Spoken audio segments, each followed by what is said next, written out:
Lamb-Pickens. We had breaking news in this program yesterday morning. Cowboys bringing in George Pickens on a trade with the Steelers for a 2026 third-round pick. Cowboys also sending a fifth-rounder and getting a sixth-rounder in 2027. Pickens will be the number 2 receiver opposite C.D. Lamb, bringing big playability, averaging more than 15 yards per reception last season in Pittsburgh.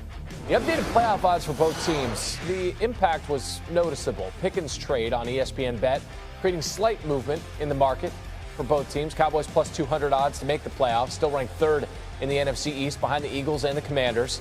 Pittsburgh also the third shortest odds in their division behind the Ravens and the Bengals. It's time for a little would you or wouldn't you with NFL analyst Damien Woody. It looks better today than when that photo was taken years ago. Damien, would you or wouldn't you buy the Cowboys as a playoff team right now? Randy, I would. I think they made Jerry Jones made a bold move in addressing a major need for the Cowboys. Their number 2 wide receiver in George Pickens. And if you look at that duo in Dallas with C.D. Lamb and George Pickens, that's a top 5 duo in the National Football League. With Dak coming back healthy, I think the offensive line is going to be better. The defense is going to be able to get after people. I think the Dallas Cowboys are going to find themselves back in the playoffs in 2025. Top 5 duo in the NFL. Okay, would you or wouldn't you then buy Dak Prescott having the best year of his career now that he has C.D. Lamb and George Pickens to throw to? Yeah, I'm going to say I would not, only because, new play caller. I don't want to take anything away from what Dak had with Mike McCarthy. Dak put up some huge numbers under head coach Mike McCarthy. So, I'm very excited about what George Pickens is going to look like opposite C.D. Lamb. But I'm going to be a little bit hesitant until I see some of it in action. Finally, the man that would have thrown, perhaps, to George Pickens. If you're Aaron Rodgers, would you or wouldn't you play for the Steelers after they traded Pickens away? Heck no, I would not.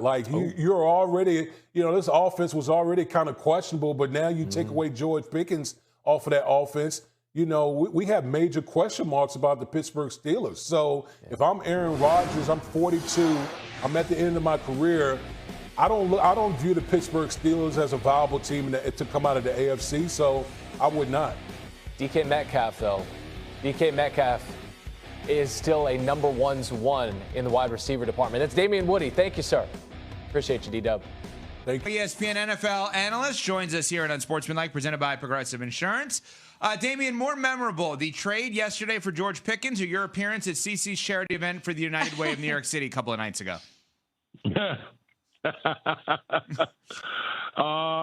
I think my appearance, bro. I was looking good. Both my wife and I, we were looking good. So I would say my appearance. Yeah, absolutely. Had a chance to meet the lovely Nicole, Damien Woody's better half. They were awesome representing. Yep. I will say this. In a room full of stars, Damien Woody stands out as a star amongst stars. Yes. It was awesome. Big fella, I appreciate you coming through. You made the evening. Everybody was coming up and saying how excited they were that you were back at the Gridiron Gala, our 32nd Gridiron Gala. I don't think it's a coincidence that we raised the most money at that event in the history of the Gridiron Gala. And it was the first time that Damien Woody had been back in a long time. Definitely not a coincidence. And also, I saw Damien and his wife's outfits on Instagram. He posted it. Damien, the Met Gala was on Monday, okay? You didn't have to bring out your finest couture for the Gridiron Gala. You guys were looking fresh. Listen. I appreciate the compliment. I wouldn't go that far, but my better half, she definitely could have did the damn thing on at the Met Gala. So it was a great night for a great cause, and I appreciate CC giving me the invite to come out there. Well, that's awesome to be invited by your teammate to his charity event. Still looking, I don't see mine, but anyway, you personally invited him? I personally invited him. Were you invited? No. So he came through. Bart Scott came through. But it's called the Gridiron Gala. We weren't on the Gridiron. Devin McCourty came through. We weren't on the Gridiron. I didn't know you played football for one of the pro teams in New York. You didn't know I played football? I didn't know. Damien, can you tell this guy, did I not play football? Am I not a football player, Damien Woody? All right, on that note. Listen, if you got $3,000 for a ticket, you can come. All right, I'm glad I wasn't invited. I'm glad I was not invited. It is a fundraiser. There you go. Excellent to not pay. You know what? I've never been so happy to not raise money at that point. All right, Damien. George Pickens traded to the Cowboys yesterday. The Cowboys have been teasing us. Something's coming. Something's coming. Well, it did happen yesterday. More important, Pickens going to the Cowboys or Pickens leaving the Steelers? I think Pickens going to the Cowboys. Listen, I got to tip my cap to Jerry Jones for making this type of move. When was the last time Jerry was proactive in making a bold move like trading for George Pickens? We just haven't seen it. Jerry Jones has usually been a guy that's, you know what, I'm going to draft and develop our guys, and I'm going to pay our guys, which is fine. There's that's all fine and dandy. But when you talk about some of these other teams out here, and I'm not saying George Pickens is on this level, but, when the San Francisco 49ers trade for Christian McCaffrey and, those type of moves, since the message say we're about business. And we know that was a glaring need for the Dallas Cowboys. So I really got to tip my cap to Jerry Jones on that one. Big fella, I got a question to ask you because you're always good at being able to read the tea leaves when it comes to these types of things. But color me skeptical when it comes to the Pittsburgh Steelers when they trade a wide receiver to another team. Because in 2018, the Steelers traded Martavis Bryant from behavioral issues. 2019, they traded Antonio Brown for behavioral issues. 2022, they traded malcontent Chase Claypool, behavioral issues.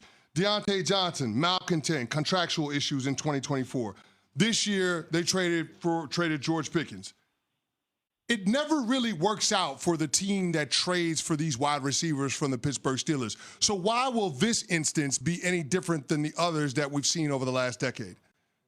Well, Cece, I'm glad you brought that up because when the trade first happened, the first thing I thought about was if Mike Tomlin's trading you away, there's got to be a red flag somewhere. Something's going awry behind the scenes, and so I get that point. I will say this though, a couple things.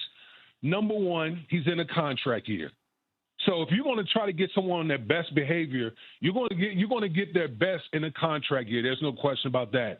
And then number two, George Pickens is going from just a bevy of quarterbacks to now Dak Prescott. You don't think he's happy about that after the subpar quarterback play that he's experienced with the Pittsburgh Steelers in this short career to now going to Dallas for one of the top quarterbacks that we have in our league? So, listen, I think, the questions are legitimate, but I think we're going to get the best of George Pickens in this situation. Well, Damien, you talked about that bevy of quarterbacks in Pittsburgh, and we're wondering if Aaron Rodgers is going to be part of it. Was there any part of you when you saw the Steelers make this move with George Pickens that wondered how Aaron Rodgers could potentially factor into all of this? I'm just like, why are we even talking about Aaron Rodgers anymore? If Aaron Rodgers was questionable,